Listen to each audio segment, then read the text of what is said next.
আপনারা দেখতে পাচ্ছেন বিশিষ্ট গাছ গবেষক, তরমুজ গবেষক, মাটি গবেষক, বর্তমানে তিনি কাজ করতেছেন শিল গবেষণা নিয়ে।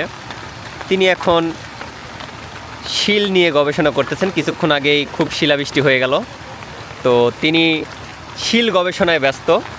তো এই যে তার হাতে দেখতে পাচ্ছেন সুন্দর দুটো শিল।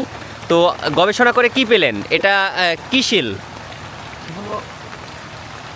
বাতাসা শিল।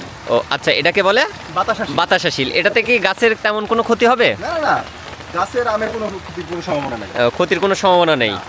আচ্ছা, এগুলো তো খাওয়া যাবে? 100%। ও আচ্ছা, এগুলো খেলে কি হবে? এগুলো খেলে পারে বিভিন্ন রকমের অসুখ যারা আছে, এই অসুখগুলো সব ঠিক হয়ে যাবে। হ্যাঁ হ্যাঁ, যেমন কি ধরনের? যেমন আপনি অতিরিক্ত লম্বা, হ্যাঁ এই লম্বার কারণে আপনার যদি মাথায় বাঁধে বাঁধে এখানে যাতে লাগে, হ্যাঁ, আপনি হ্যাঁ। বাড়ি খান, এই সব থেকে আপনি নিস্তার পাবেন। আপনি এটা খাইলেন। আচ্ছা আচ্ছা, ধন্যবাদ ধন্যবাদ, আপনি আবার আসবেন।